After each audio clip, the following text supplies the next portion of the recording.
okuuma ssente kintu kizibu nnyo okusinga ozikola. Serious? Okyalowooza nti ssente zisobola okukugwako? Sobola okuwa example ntono nnyo. Oyita ku bavubuka olina gamba nti muvuga emmotoka ez'ebbeeyi katulinde okulonda ku gwezo zijja kuba zaffe. I'll give you an example. N'okulonda naye kutabaawo ne nkwata emmotoka eyo n'engikuwa nga tolina mulimu, bajja kugamba service obukadde 4 enywa amafuta mayitirivu, Yes. ejja kufa akuuma Bagamba obukadde 3. kati kitegeeza you don't have the mechanism. Naye naabeera ngikuwadde buwi tosobola weba ekizibu kyo kibadde emmotoka. Naye nze ndi mukugamba nti ennyumba eno gambye nti magimaleko kyekano obukadde 4 omwezi to maintain it, biru z'amasannyalaze kibakozi middo biki, naye ne wenjikuwa obuwi nga tolina mulimu tosobola gimaintaininga kuba mu myezi 3 bajja kuba bakubanja obukadde 12 okugirabirira obulabirizi. Yes, kati kiba kitegeeza oba tojja jimiza. Naye kyendi mukugamba nti kankuwa embeera eyeegulira eyiyo oba eyeezimbira ennyumba eyiyo ng'oyita mu kufumiitiriza emmotoka gamba nti zeno naakuwa eyo mu myaka 5 mu maaso oba 10 ejja kuba ne ku mulembe yavaako nga tosobola tulina emmotoka zetukyavuga ezaabeerangawo zi 5 mu nnyo ez'edda zaalagawa zi Peugeot. Kitegeeza ne wenjikuwa esobola nenjagala nkuteeke mu mbeera I kickstart you nga neerijja mu maaso oligivuga n'abaana bo n'abazzukulu balyegulira eyaabwe.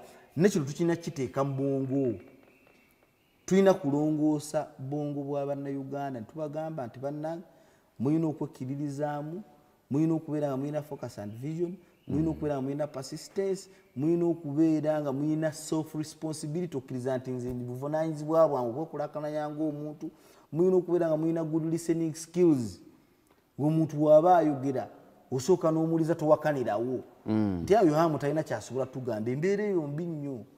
Mulina okubeera nga mulina omutima ogusonyiwa n'okwerabira. Omuntu oba tosonyiwa tomovinga forward n'ogamba lugonvu eyo yantama ate ng'osanga omukisa gwe gw'obugagga gulina kuyita ku lugonvu. Mulina okuba nga musonyiwagana ate n'okwerabira n'ogamba nti gundi oyo waayise siitawo, eyo embeera ya bwavu. Mulina okwejjamu negativity ey'okubeera nga mukya buli muntu, embeera nga omutima omubi, effitina, ennyiike, ensaalwa, obwo bulwadde bwa bwongo na bulwadde bwa mutima ate busangibwa bantu saagala bayita baavu naye abatanneezimba ng'olabe bikusinzizza amaanyi hamu owalana waaki nga temukola na mirimu gye gimu, buli omu ali wawe nti lwakuba alina ssente ate nga hamu agamba ate muganda alina kuwandikira n'akatabo kaakano okola bwoti ne bwoti ojja gaggawala. Kati awo gwe obuzibu obujjeewa. Waliwo abaga nti abo be balina ssente zaffe.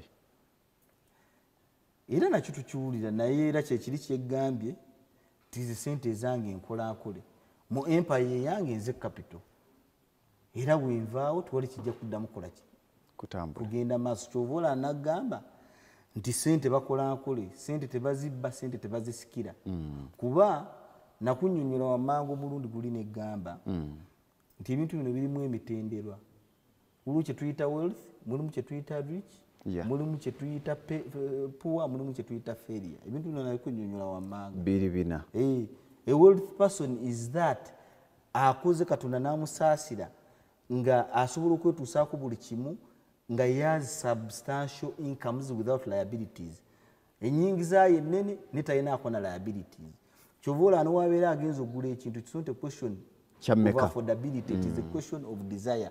Waba ayagala essimu ne bamuga $8,000,000 tabagaidinga agamba mugiteeke wali ng'omuwa ssente ze. Ate omuntu omugagga ye abeera wakati, abeera alina ennyingiza naye nga n'enfuluma ekyali ki nene. So a rich man abeera managinga incomes and liabilities. Kitegeera the moment he mismanages whatever he is doing and the liabilities move ahead of the incomes, abeera agenda kuva mu bugagga dde mu bwavu. Kati ate omuntu omwavu yabeerawo, obwavu si kibi. Obwavu is a temporary state where someone has little or nothing at all. Oba tonnafuna bufunyi naye nga wookola ebintu waliwo wammanga ng'okufumiitiriza nga we nagambye nti toli mwavu sente z'otannakola ki z'otannafuna singa oba n'endowooza entuufu woozuukukira oti woozuukira n'ogamba kuba ebikola we birongooka n'endowooza n'erongooka n'ennyingiza erongooka n'obugagga obukola ki obufuna naye ate omuntu eyalemererwa olugamba feeriya bannayuganda abasinga we bali bo tebekkiririzaamu bamanyi twalemererwa tebakkiriza mu mbeera yonna bakyawa buli ayina kati gwona anoonya otya ssente nga wakyawa abaziina buli lw'omulaba olaba nga tajja gy'oli era waliwo omusajja yagambanga nti show me your friends and I show you your future because abantu b'otambula nabo bakola kinene nnyo endowooza zaabwe ziba za kuzimba munyumya bintu bya kugula mataka omuntu abeerawo nga bakwano baali productive buli wanyumya temunnafuna naye ng'olaba ebirowoozo biri waggulu show me your friends and I show you and I will show you your future kuba ujjako essimu yo nfune gundi wano actually kyobola nawandiika mu katabo ako ligamba bafailure they are never too late or too early for an opportunity they are always present but off guard womuleetera ekintu ekikola n'omugamba waleetadde muno kasente ng'agamba ezo sente z'oŋŋamba oba tugeze miliyoni emu ng'agamba ezo sente entono nnyo sikiwa oba kinaakola womuleetera ekintu n'omugamba kyetaaga miliyoni 10 ng'ajjanga agamba nti miliyoni 10 sente z'oyogerako nga nnyingi tezifiiremu they are never too late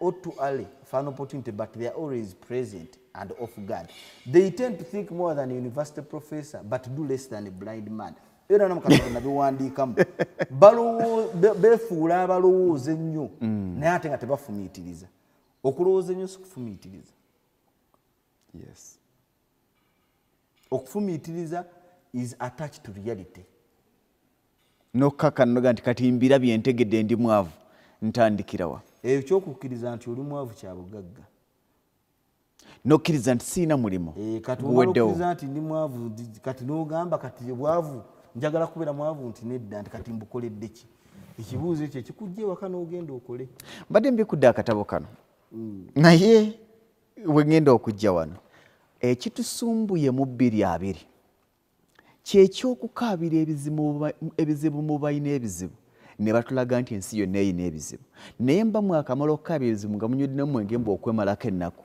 oba otambulanga emmotoka egenda okukoonolwa ettamiiro eri ku BH company and friends tujja kujjawo maaso awo 2020 okunoonyeza obugagga mu ssawo tujja kujjawo maaso oyina wootugambye tusookera awo ndowooza ensi yonna weeyagala okumanya abantu b'otambula nabo ke kali kaga nti show me your friends I will show you your future emikwano gino giritamininga ki ku kye tulina okubeera maaso gaffe osalawo otya omukwano gw'omutuufu productivity kati olina emikwano gyo mbadde njala gikolemu assessment ogambe naye nyina Sula nyina Moses nyina Adamu bonna nyina Kenneth nyina ani nyina Jalia nyina Sara otandika okubakolako assessment naye ku bantu ki ekingatta naye so tandika okukola omukululuga naye ono ki ekingatta naye ati ono tunywa ffenna omwenge kati ekyo kyakufulumya abo bwe otandika okusalako nti ono tukola ki ne waliwo oli akubira essimu gogamba nti akutaanya buli saaga ne gundi nalabye tugendeko ekibogendo bangambye oyo aba akutawaanya ate gw'otayagala twogera ku 2020 mu gumu yes oyo yaba mukwano gwo awo nyini ekino bagatta ekikola omukwano actually emotions defeat reason mulakwa mukoleza ekigambo friendship n'ekino okugatta n'omuntu ebiseera ebisinga kyali badde kyakulaakulana n'afuna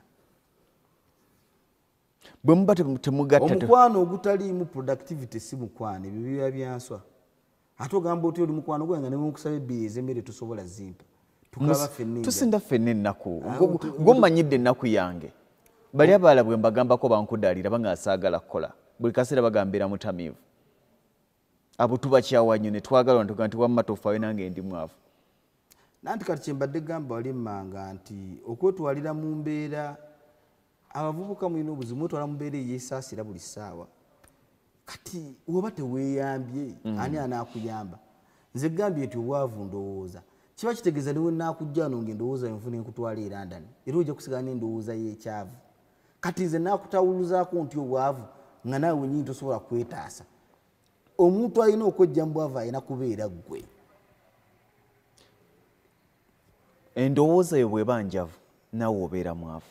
mutuufu omuntu ow'endowooza enfu tubye feeri lwakuba ngezaako nnyo okukolesa olulimi olusaamusaamu olutali lwakujereegere luba muntu kunfuna bubi muntu ayinza okugamba hamu ayogedde bwati lwakuba ayimiridde bwati naye ng'amazima nti bw'owangaalira nnyo mu mbeera eyo eya feerialism n'ofendowooza n'okyawa abagagga n'obeera ng'osiba mwenge otuuka ekiseera nga mutuufu toli mwavu nga ggwe bwavu. Otuuka ekiseera nga toli mwavu nga ggwe bwavu. Because how can you describe poverty? Waliwo obulombolombo bw'obwavu. Omuntu asiiba mwenge nga takola tasobola kulabirira abaana be nga yembeera gy'owangaaliramu tulaba nti obeera ofuuse bbo naye nga toyimirirako kulowooza nti naye ne weekangamu nti naye naalikyusizzaako.